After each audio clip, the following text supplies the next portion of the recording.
오늘 본문은 어린 양이 7인을 하나씩 떼시는 것을 요한이 환상으로 봅니다. 7봉인에 담긴 심판 내용입니다.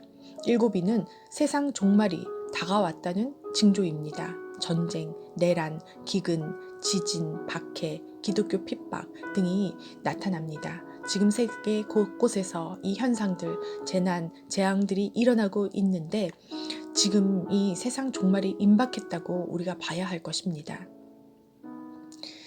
주의 재림이 잘 준비된 자는 마라나타 주 예수여 어서 오십시오 할 것이고, 아직 신부의 예복이 준비되지 않고 기름이 준비되지 않은 자는 주님 이렇게 빨리 오시려 합니까? 조금만 있다가 오시옵소서 할 사람도 있을 것입니다.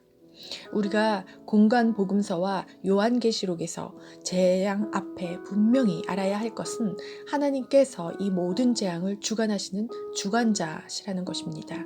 재앙이 나타날 때마다 이 재난의 징조가 믿는 성도들에게는 결코 두려움이 아닌 구원과 승리가 임박했다는 사인임을 눈치채야 합니다. 예수님께서는 요한복음 16장 33절에서 이것을 너희에게 이르는 것은 너희로 내 안에서 평안을 누리게 하려 함이라. 세상에서는 너희가 환난을 당하나 담대하라. 내가 세상을 이기었노라. 우리는 지금 전염병으로 인하여 삶의 고통과 부담과 많은 피로감을 느낍니다. 또한 우리는 코로나 바이러스 때문에 두려움을 느낍니다. 그러나 하나님께서는 두려워하지 말라고 말씀하셨습니다. 명령하셨습니다. 두려워하지 말라. 내가 너와 함께 함이라. 이 말씀을 싸우러 가는 용사들에게 많이 했습니다. 모세가 이스라엘 백성과 여호수아에게 했고, 다윗이 아비아달에게 했고, 여호와의 사자가 엘리야에게 했고, 또 하나님께서 다윗에게 나타나셔서 성전을 지을 설계도를 주시면서 아들 솔로몬에게도 이르라고 말씀하셨습니다. 그의 아들 솔로몬에게 이르되 너는 강하고 담대하게 이 일을 행하라. 두려워하지 말며 놀라지 말라. 내가 여호와의 성전 공사의 모든 일을 마치기까지 여호와 하나님 나의 하나님이 너와 함께 계시사 내게서 떠나지 아니하시고 너를 버리지 아니하시리라. 또한 우리가 잘 아는 말씀 시편 23편 4절 말씀입니다. 내가 사망의 음침한 골짜기로 다닐지라도 해를 두려워하지 않을 것은 주께서 나와 함께 하심이라. 주의 지팡이와 막대기가 나를 안위하시나이다. 이 말씀을 우리가 두려울 때마다 선포하기를 원합니다. 우리는 왜 두려워합니까? 제가 예전에 주님을 인격적으로 만나고 나서 기도를 할 때면, 말씀을 읽을 때면 항상 하나님께서 두려워하지 말라, 두려워하지 말라 라는 말씀을 참 많이 들려주셨습니다. 그때 저는 이해하지 못했습니다. 나는 두렵지 않은데 왜 하나님께서는 이토록 두려워하지 말라, 내가 너와 함께 함이라 이 말씀을 자꾸 주실까? 하나님께서 말씀하시는 두려움이란 내가 생각하는 공포, 두려움이 아닌 영적 싸움에서 하나님과 함께하지 않는다는 말씀이셨습니다. 두려움은 하나님과 영적 싸움에서 함께하지 않는다. 두려움은 하나님과 우리의 관계를 드러내줍니다. 두려움은 우리가 누구를 예배하는지, 누구를 믿는지를 드러내줍니다. 두려움은 우리가 마음으로 누구를 믿는지 드러내주기 때문에 우리가 믿음의 눈을 뜨면 두려움이 사라집니다. 우리는 창조주 하나님과 연결되어 있습니다. 전지전능하신 하나님과 영적으로 하나 되어 있기 때문에 우리는 두려워할 필요가 없습니다. 여러분이 하나님께 두려워하지 말라, 내가 너와 함께 함이라 이 말씀을 받으셨다면 곰곰이 나의 믿음, 나의 영적 상태를 한번 살펴보십시오. 내가 7인의 재앙에 시선이 가 있나? 어린 양의 시선이 가 있나를 말입니다. 우리 모두는 코로나19 전염병에 걸릴까봐 두려울 수 있고, 또 사업과 가게에 경제적으로 어려움이 올까봐 두려울 수도 있습니다. 그러나 재앙이나 재난, 내 문제에 마음이 실려 있나? 하나님께서 나의 마음이 어디에 실렸나를 살펴보십니다. 하나님께서 두려워하지 말라. 내가 너와 함께 함이라. 이 말씀을 오늘도 저와 여러분에게 들려주십니다. 또한 우리에게 큰 환난이 있을 것이라는 요한계시록에 계시는 성도들에게 위로와 승리의 확신을 주는 메시지입니다. 두려움을 주는 메시지가 아니라 성도들에게는 위로와 승리의 확신을 주는 메시지입니다. 요한계시록에서 7인, 7나팔, 7대접 순으로 무서운 재앙이 다가옵니다. 오늘 7인 중 4번째 인까지를 살펴보면서 오늘 우리의 삶 가운데 두려움이 아닌 위로와 승리, 구원을 확증하는 그 시간, 또 주의 재림이 임박했음을 깨닫는 시간이 되기를 축복합니다. 어린 양이 봉인을 떼시는데 오직 그분만이 7인을 떼실 수 있는 유일한 권능을 가지셨습니다. 그리고 그의 오른손에는 두루마리가 있는데 책과 같습니다. 이 안에는 우리 인간들에게 주어진 하나님의 언약이 담겼고 구원하시고자 하는 뜻이 담겨져 있습니다. 7인 중 넷째 인까지는 떼어질 때마다 말들이 등장을 합니다. 첫째 인을 떼자 흰 말이 나타납니다. 흰 말을 탄 자는 손에 활을 가졌다고 합니다. 적을 무찌르는 능력을 가졌습니다. 또 면류관을 받고 나아가서 이기고 이겼더라. 흰 말은 승리를 의미합니다. 그러나 흰 말을 탄 자가 쓴 면류관은 헬라어로 스테파노스입니다. 올리브나무, 감람나무로 엮어 만든 화관이기에 승리의 면류관이기는 하지만 그리 오래가지 못합니다. 그에 반해서 계시록 19장에 나오는 백마를 탄 자의 환상에서 재림주 예수님이 쓰고 계신 관은 디아데마입니다. 왕이 쓰는 면류관입니다. 영원한 권세와 영광을 상징하는 면류관인 것입니다. 따라서 첫 번째 인을 떼자 나타난 흰말을 탄 자는 그리스도가 아닙니다. 재림주가 아닙니다. 재림주의 흉내는 내고 있지만 일시적인 권세로 세상을 정복하고 다스리는 적 그리스도입니다. 안티크라이스트에서 안티는 반대, 대적한다는 뜻과 함께 거짓이라는 뜻도 있습니다. 가짜입니다. 첫째 인을 뗄 때 등장한 흰말을 탄 자는 19장에서 백말을 탄 자와 다릅니다. 흰말을 탄 자는 세계 평화와 안정을 줄 것처럼 가장하고 나타나서 세상을 미혹합니다. 적그리스도는 세상의 평화와 안정을 줄 것처럼 사람들을 미혹하여 권세를 얻지만 사람들이 염원하는 그런 평화로운 세상은 찾아오지 않고 전쟁과 기근과 전염병으로 고통을 겪게 될 것입니다. 우리에게 이 말씀을 주시는 이유는 성도여, 교회여, 깨어나라, 적그리스도에게 미혹되지 말라라는 사인이자 경고입니다. 마지막 때에 등장하는 적그리스도는 혼란에 빠진 세상을 구원할 메시아처럼 등장하지만 메시아가 아닙니다. 마태복음 24장, 마가복음 13장, 누가복음 21장에서도 재난의 징조와 가장 큰 환란에 대하여 언급하면서 예수님께서 우리에게 당부하십니다. 마가복음 13장 5절 말씀에 너희가 사람의 미혹을 받지 않도록 주의하라.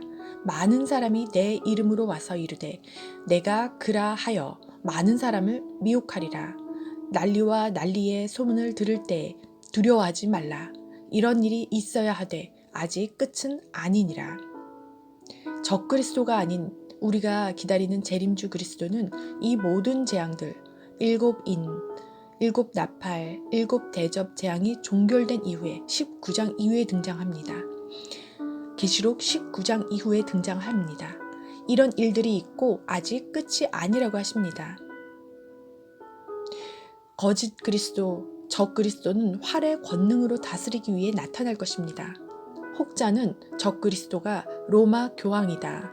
혹자는 비밀 조직 가운데 일루미나티로 이들은 새로운 신세계의 질서를 이루기 위해서 2023년에서 2024년에 세계 인구를 5억 명까지 남기고 인구를 감축하는 그러한 계획을 세웁니다. 통제하기 위해서입니다.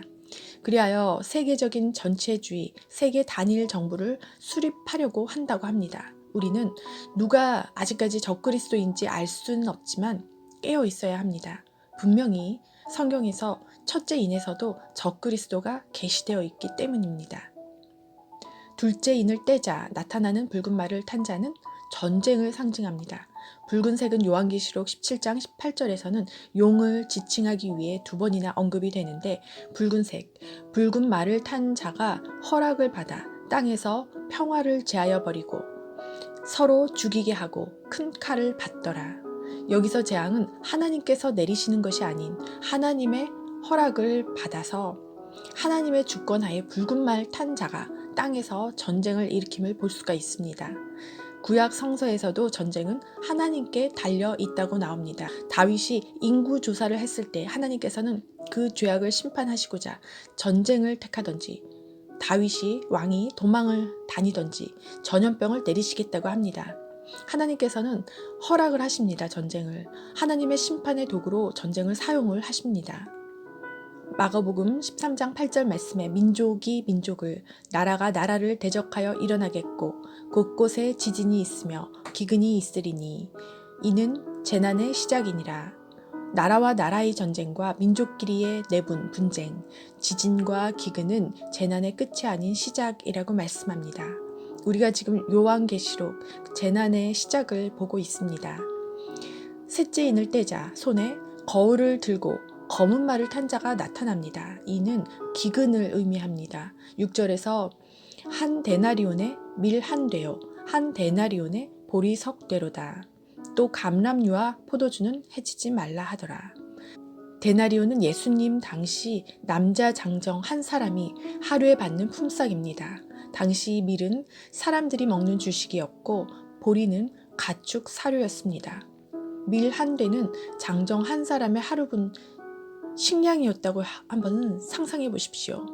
원래 당시에 한 데나리온이면 적어도 밀 12대에서 16대 정도의 밀을 살 수가 있었는데 기근으로 인하여 물가가 뛰어 경제적인 타격을 받은 것입니다. 하루분 식량으로 어찌 그 밀 한 대로 자기 가족과 가축들을 먹이겠습니까?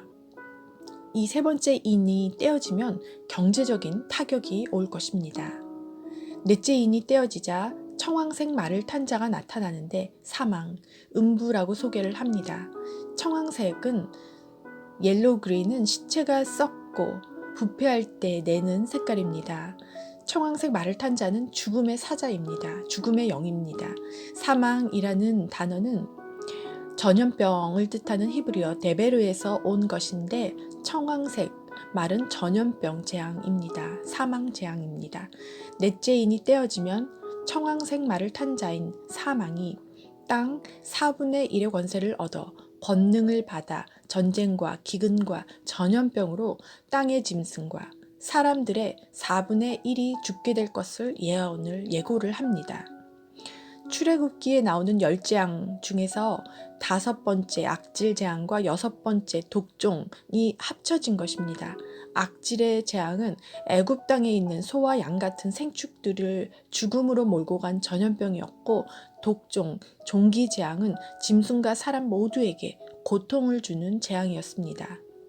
지금 세계 인구가 약 77억 명이라면 약 19억의 인구가 죽는다는 것입니다. 4분의 1이 죽고 그럼 58억 명이 남게 될 것입니다. 약 100년 전 스페인 독감이 유행을 했었는데 그때에는 3번의 유행으로 나타났습니다. 많은 사람들이 죽었습니다. 이것은 우한 폐렴의 유행에도 교훈을 줄 수 있습니다. 스페인 독감은 3번의 파도가 밀려왔다고 했죠. 1차 유행 때는 가장 낮은 수준이었는데 3개월 후 2차 유행 때는 가장 많은 사상자가 발생했습니다. 정말 치명적이었습니다. 그리고 다시 3개월 후 3차 유행 때에는 1차 유행보다 많은 수가 사망했습니다. 이 스페인 독감처럼 코로나19는 1차 유행으로 끝이 아닐 수가 있습니다. 2차, 3차 유행이 파도처럼 밀려올 수가 있습니다. 지금 계시록 6장의 재난이 시작되었기 때문입니다. 물론 코로나19이 아닌 새로운 전염병으로 인류가 4분의 1이 사망에 이를 수 있습니다. 또 전염병으로 가축의 4분의 1이 죽음에 이른다는 것입니다. 하나님께서는 성경의 예언이 성취되도록 하시기 위하여 흰 말을 탄 자, 적그리스도가 나타날 것이고 붉은색 말, 검은색 말, 청황색 말을 탄 자가 오게 될 것입니다. 적그리스도의 출현, 전쟁, 그리고 기근, 전염병이 꼭 순서대로 오지 않을 수도 있지만 사망이 또 한 번이 아닌 여러 차례에 걸쳐서 인구의 4분의 1, 가축의 4분의 1을 죽일 수도 있을 것입니다. 전 세계가 인간의 탐욕으로 인해 지구 온난화가 왔고 자연재해로 곳곳에 그 재난이 닥치고 있습니다. 앞으로 가뭄과 홍수로 인하여 기근이 올 수도 있고 또 전염병이 아닌 기근으로 인하여 사망을 할 수도 있습니다. 이 모두 재난의 시작입니다. 요한계시록의 이 말씀과 짝인 구약의 말씀은 스가랴서 6장 1절에서 8절 말씀입니다. 우연인지 필연인지 스가랴서와 장과 절이 동일한데 여기에서도 내 병거와 내 말들이 나옵니다. 병거는 주로 전쟁에 쓰였던 수레로 군사들을 실어 나르는 용도로 쓰였고 또 때로는 의전용, 여행용, 행렬용, 운반용, 장례식용 등의 용도로 쓰이기도 했습니다. 그런데 이 네 병거가 두 산 사이에서 나옵니다. 그 산은 구리산이더라. 구리에 해당하는 네오쉐트는 구약 성경에서 롯으로 구리로 번역되었는데 구리는 하나님의 심판을 상징할 때 쓰이는 단어이기도 했습니다. 이 환상에서 내 병거가 구리산들 사이에서 나갔다 함은 내 병거가 온 세상을 향해 나아가는 하나님의 심판을 수행하기 위해 나아갔음을 우리가 알 수가 있습니다. 그리하여 구리산은 하나님의 심판과 관련되었다고 볼 수 있습니다. 민수기에서도 모세가 장대에 높이 매달린 그 뱀, 그 불뱀, 놋뱀도 구리로 만든 뱀이었는데 여기서도 네호쉐트, 구리란 표현을 씁니다. 이것은 심판, 하나님의 심판과 연결이 됩니다. 오늘 나눈 7인뿐만 아니라 7나팔, 7대접 재앙은 분명한 하나님의 심판인데 여호와의 날이 오면 하나님을 모르는 자들에게는 무서운 재앙과 죽음이 될 것이지만 이 심판이 하나님의 백성들에게는 소망과 격려와 확증이 될 것입니다. 오늘 말씀을 통하여 우리가 두려워할 필요는 없지만 이제 근신하여 깨어 있어야 합니다. 예전에는 주님 오시기 정말 1시간 전이었다면 지금은 주님 오시기 5분 전입니다. 재앙에 대비하고 기근, 전쟁, 전염병에 대비하고 적 그리스도에게 미혹되지 않도록 깨어 있어야 합니다. 무엇보다도 하나님께서 계시를 열어주시는 이유는 주의 자녀들에게 격려와 경고와 준비를 하라고 주시는 것입니다. 노아 대홍수 때에는 120년 전에 그 홍수가 예고되고 또 노아가 그리하여 방주를 준비를 했습니다. 120년 기간은 방주의 건조 기간이자 인류의 회개 기간이었습니다. 하나님께서 저와 여러분에게도 방주의 건조 기간이자 회개 기간을 지금 주고 계십니다. 제가 항상 다음 해를 준비하면서 하나님께 말씀을 구할 때 그 다음 해를 위하여 한 해의 표와 비전을 그 한두 달 전부터 구하는데요. 2019년도에는 우리 교회에게 또 저와 여러분에게 주신 표와 비전을 2018년 10월에 받았습니다. 10월, 11월 즈음에 받았는데 2019년도 표와 비전을 기억하십니까? 표가 역대하 7장 말씀입니다. 지금도 우리 성전 벽에 붙어 있습니다. 솔로몬이 성전을 건축하고 성전 낙성식을 향하며 일천 번제를 드리고 이를 받으신 하나님께서는 얼마나 기쁘셨겠습니까? 그리하여 여호와께서 밤에 솔로몬에게 나타나십니다.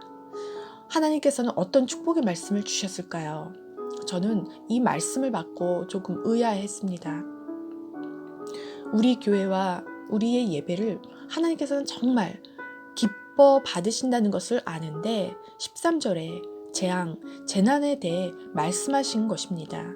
가뭄, 메뚜기 재앙, 전염병이 유행할 때 악한 길에서 떠나 스스로 낮추고 내 얼굴을 찾으면, 즉 하나님 앞에 나아가 용서와 도우심을 구하면, 회개하면 그들의 죄를 사하고 그들의 땅을 고치시겠다고 하셨습니다.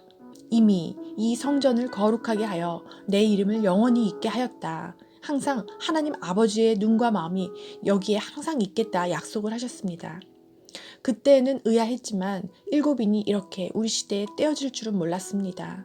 전염병이 이렇게 창궐할 줄은 미처 예상하지 못했습니다.